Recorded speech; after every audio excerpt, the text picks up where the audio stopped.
Hi friends, welcome back. Today we are going to learn more about Cadence algorithm and how it helps us to solve very important coding problem, maximum contiguous subarray sum. So we'll discuss Cadence algorithm and the problem in details in today's session. I'll explain you the logic as well as the Java solution, how we can solve the maximum contiguous subarray sum problem, one of the very frequently asked coding interview question. So make sure you watch this video until the end so you will completely understand the logic and the Java solution for Cadence algorithm and how to solve maximum contiguous subarray sum problem. Before we start looking into the details of this algorithm and the problem, I want to mention that this channel is to help people in their coding and Java interviews. On this channel, you will find lots of helpful videos using which you can do your coding as well as Java interview preparation. For example, on this channel, you will find more than 400 different varieties of coding problems solved using whiteboarding session, examples and Java code. Many of those are coding interview questions previously asked by Google, Facebook, Amazon, Apple, Microsoft, Yahoo, and many other big companies.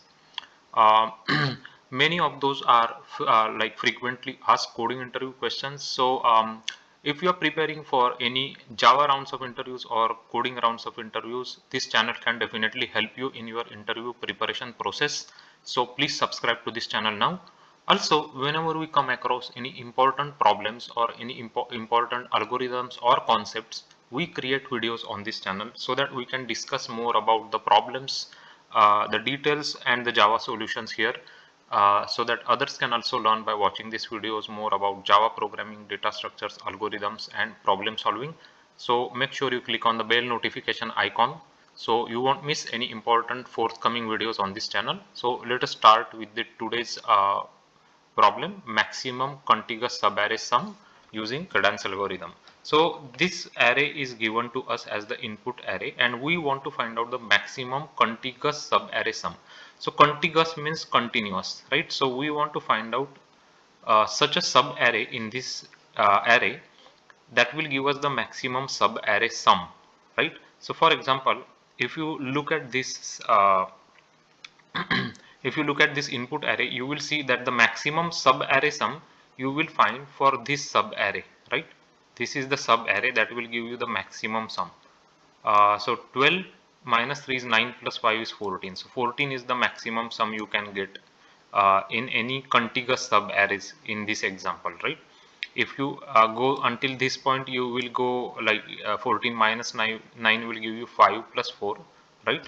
9, right? Which is not maximum. So 14 is the maximum thing you will get here basically, right? But now how we will identify that sub array which will give us the maximum sub array sum. So the brute force approach. So let's start with the brute force approach, right? And we will see why it is a problem basically, and then we will implement this using Cadence algorithm. So the brute force approach, how you can solve this problem using brute force approach? You take this minus 2 as, let's say, I. Let's say this is I, right? And you take all these things as a j, right? So j will start with 1. So you take minus 2 and 1, like, so what you will do basically is you will take minus 2, then minus 2 and 1, then you will keep growing, right? Minus 2, 1, minus 8, then it will keep growing by one element like this, right? And at the end you will take the whole array like this basically, right? And you keep calculating the sum and you will keep comparing with your maximum sum, correct? So now this is this is the brute force approach. Next time what you will do, now you already looked at minus 2, right? Next time you will start at 1 and you will start going in all these elements, right? So j will go in all these elements, right? Minus 8, then minus 8, then 12, then 0. So what I mean to say is the next time you will start with 1, then you will get this 1 as a sub array, then you will keep incrementing 1 and minus 8, then 1 minus 8 and 12, right? And then 1 minus 8, 12 and 0. So it will keep growing and ultimately you will go until this end basically, this whole sub array, right?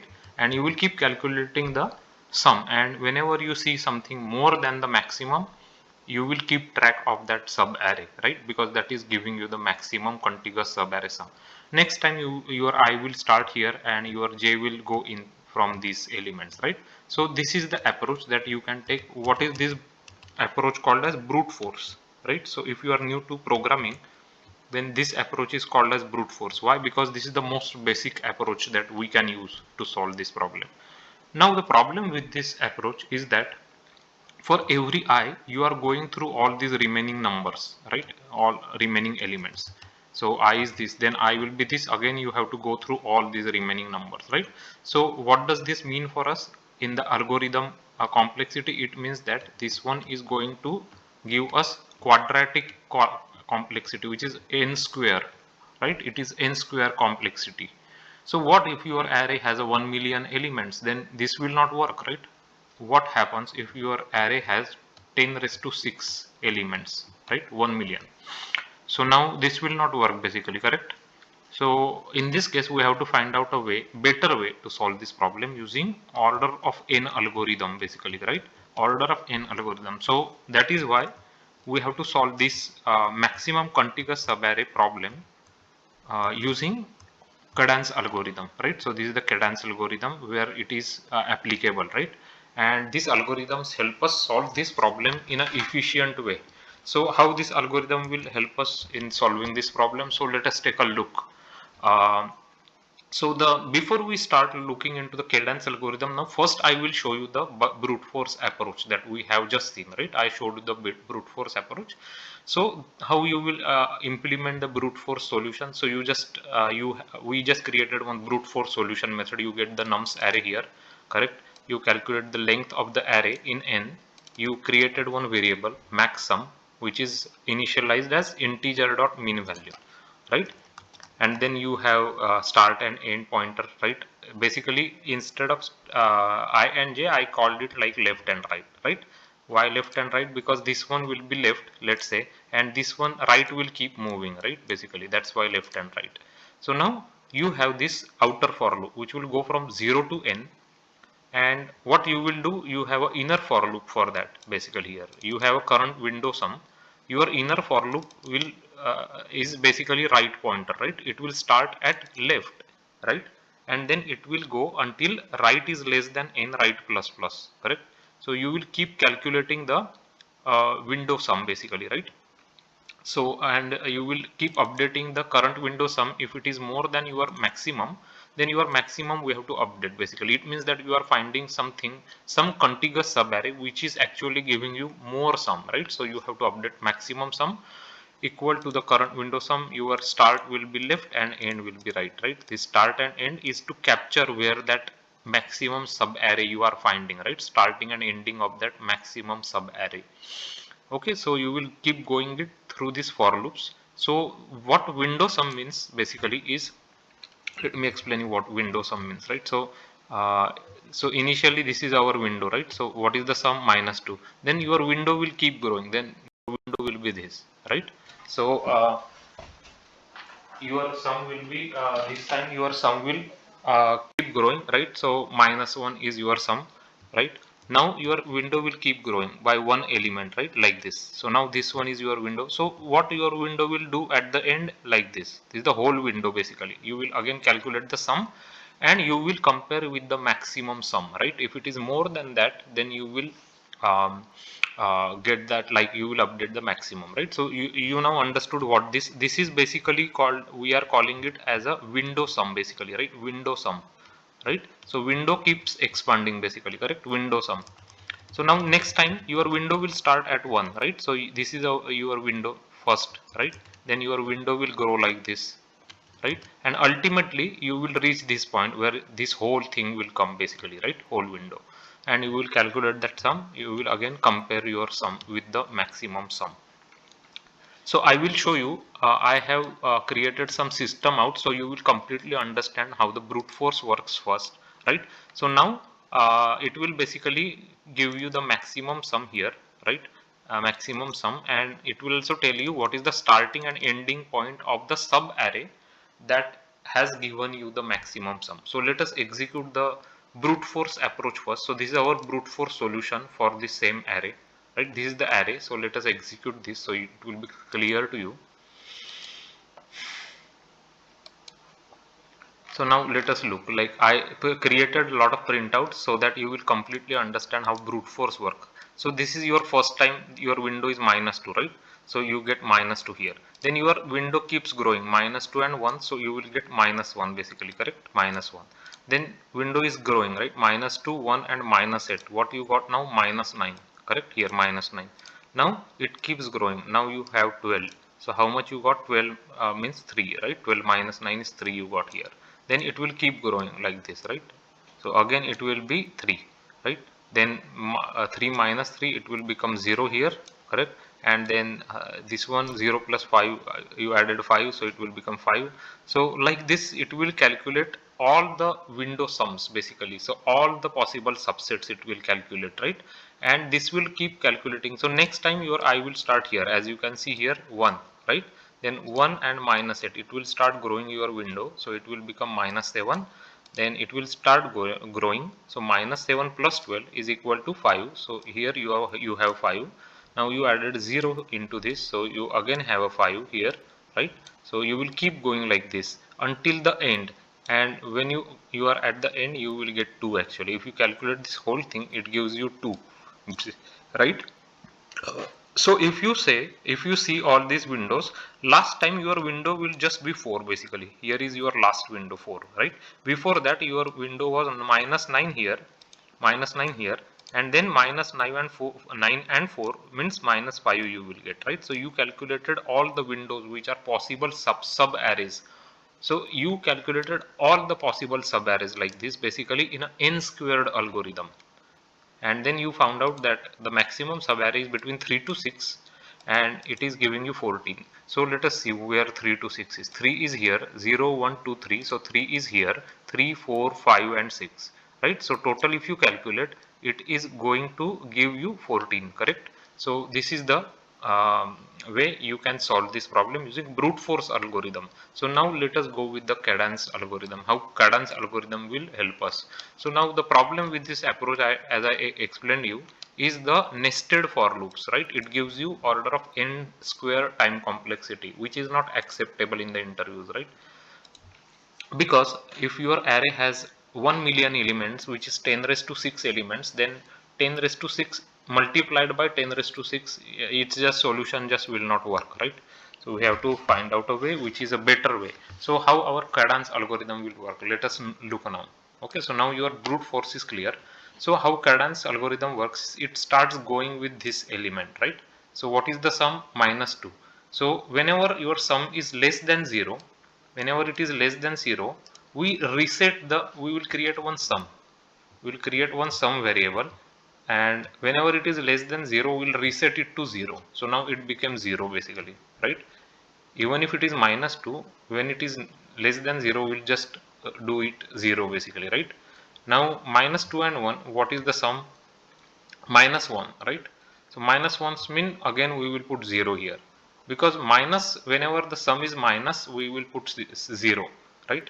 Then minus 2, 1 and minus 8, the sum is minus 9, right? So we will again put 0, correct?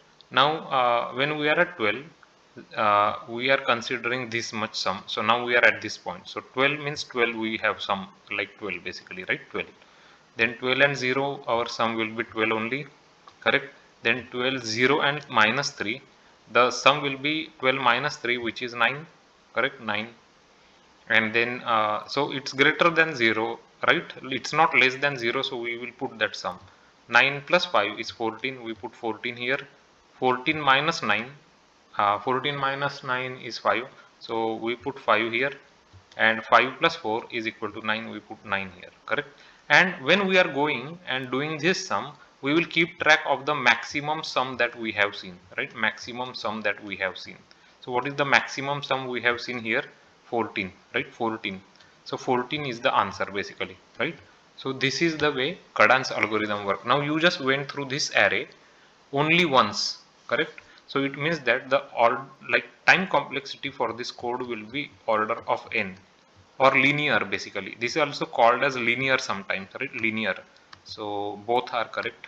So but the interesting part is, why does this cadence algorithm work, right? So we understood how the cadence algorithm will work, but why does this work? Why it works is because whenever you have a negative sum, it is for sure that it will never give you a maximum contiguous subarray, correct? Because to get a maximum contiguous subarray, you need to have positive sum, right? Positive sum. So if your sum goes negative, then you will never get a maximum contiguous subarray if you include that negative element, right? Negative element in the sense is the element which brings your sum less than 0, right? Less than 0, that is what I am talking about, right? So this one is fine, minus 3 is fine because it is not bringing the total sum less than 0, right? Sum is going to 9, which is fine.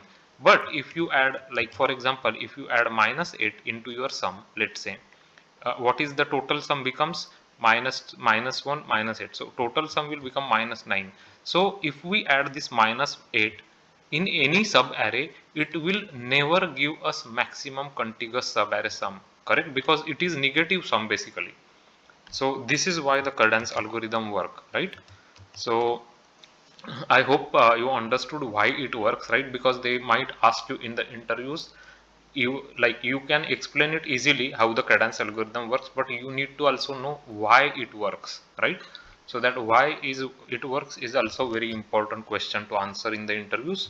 So I hope I already told you now why it works. So even if we are taking this minus 3, this is fine. Why? Because it's not bringing the total sum less than 0. Our sum is still more than 0, right? 9. Because we can take this one, and then if you keep going, you will get actually more sum, right? 14. That is why your actual subarray that you are taking as a maximum contiguous subarray, that it includes minus 3, right? Because it is going until 5. It starts at 12 and it goes until 5, right? And then you get you get total 14 as the maximum contiguous subarray sum, correct? So we have included a negative element. We can include negative elements as long as the total sum at that point is going to be not less than 0 basically, right? Not less than 0.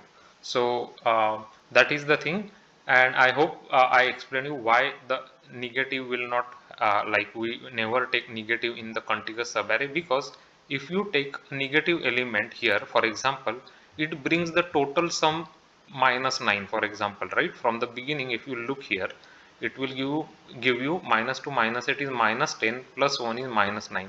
So it gave you a sum which is negative. So you should never include that in your contiguous subarray, because it will never give you maximum sum, because it itself is a negative sum basically. That is why the Cadence algorithm work, and the time complexity is order of n. So extremely important algorithm. If you are planning for any coding rounds of interviews, make sure you know the Cadence algorithms, make sure you know the maximum contiguous subarray sum problem, and make sure you know the brute force as well as the Cadence algorithm Java solution, right? Extremely important problem. So let us take a look at the Java program for this now. So this is our Cadence algorithm. So we get array here, right? So we will create some variables here, max sum, current sum, and array dot length will give us n. So we have a for loop that goes from 0 to n, and what we do, we have current sum here, right? Current sum is current sum plus array of I. Now whenever the current sum goes less than 0, as I said, we reset it to 0, right? Whenever it becomes less than 0, then we are we reset the current sum, right, to 0, correct? Whenever it goes less than 0, otherwise we will compare so after that one is done, we will compare if it is the current sum is more than maximum sum, we have to update the maximum sum, which should be equal to current sum, right? Because you are seeing some sum which is more than your current maximum, right? So we have to update it. So at the end, you just return this maximum, and you will get the maximum sum, sub array sum, right? So let us write down the time complexity for this code. So the time complexity is On, where n is number of elements in the array, and let's write the space complexity. So space complexity for this code is order of 1 or constant.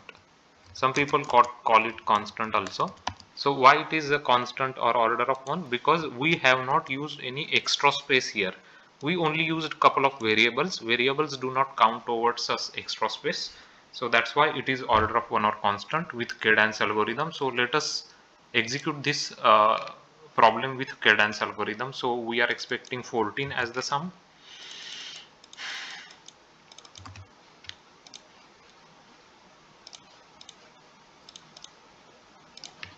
So we are getting 14, which is the correct answer, right? So let us make some change in this array and make sure our code works. So let us include 8 here, and let us put -5 here, and let us put uh, 10 here, and let us put -20 here, and 4 here, right? So let us see now how Cadence algorithms gives us the answer. So now we are getting 23, which is this one is 20, uh, and if you subtract 5 from 8 from 20, then you will get 12, right? 12 plus 10 is 22, and this one you will add basically, right? So this is actually going to give you 23, correct? And that is the maximum sum you can have basically. So let us also make sure that our brute force also gives the same answer to us for this array. So this is the brute force. Again we are getting 23 sum basically, correct? So the correct answer, and 1 to 6, 1 2 3 4 5 6 are the elements that actually is the forming the maximum sub array sum, right? So this is the way you can solve this Cadence algorithm problem. So I hope now you completely understand how the Cadence algorithm work on the contiguous subarray sum problem, maximum subarray sum problem, and we have also discussed the brute force solution. We also discussed what is the limitation or what is the problem with the brute force solution, and how the Cadence algorithm can solve that problem by using order of n time complexity. So if you are new to this channel has a dedicated playlist for Leetcode problems. You can check out that playlist. It has more than 250 different varieties of coding problems solved and explained with examples, whiteboarding sessions for your easier understanding. Many of those are coding interview questions previously asked by Google, Facebook, Amazon, Apple, Microsoft, Yahoo, and many other big companies. In that playlist, you will find all different varieties of coding problems that are typically asked during the interviews. That includes breadth first search, depth first search, graph problems, binary search tree problems, binary search related coding questions, coding interview questions related to strings, linked list, optimization problems, dynamic programming question, as well as lots of logical problems. So if you go through that playlist, you will learn a lot there, more about problem solving, Java programming, data structures, algorithms. Uh, so if you like these videos, if this video you find this video helpful, and if you like the way the video is created with this whiteboarding session examples for the brute force solution as well as the Cadence algorithm, then please give it a thumbs up to the video, give it a like to the video, subscribe to this channel. Your subscription is very important for the channel, because that is the way the videos can reach to more people who need help in solving coding problems. Some people find it difficult to solve different varieties of coding problems. Through this channel, we would like to help them by showing them how different coding problems can be solved using different data structures, algorithmic techniques, and using Java programming language. So they can also watch these videos, they can also learn from these videos different techniques and Java programming solutions. So if you like this video, give it a like, share it as much as you can with your friends and colleagues, so they can also watch these videos, they can also learn from these videos. If you like the videos on this channel, if the videos on this channel are helping you in your learning process, if you are learning something new by watching these videos, more about programming, data structures, algorithms, then please do write into the comments on these videos. Let us know how the videos are helping you. That increases our motivation to create more such good quality content for others, so others can benefit by watching these videos. So make sure you leave the comment and let us know how the videos are helping you. If you have any specific suggestions, you want to see any specific types of videos or any specific algorithms, then do write into the comments. uh, the Java solution that we implemented for the Cadence algorithm and the brute force. I'm going to add this into my GitHub account and give you the link in the description. You can check out the Java code and play with the Java code with different test cases. You can create your own arrays and see how the Cadence algorithm works. Make sure you understand these very important coding problems. Keep coding, keep learning, keep solving different varieties of problems. And thanks for watching this video.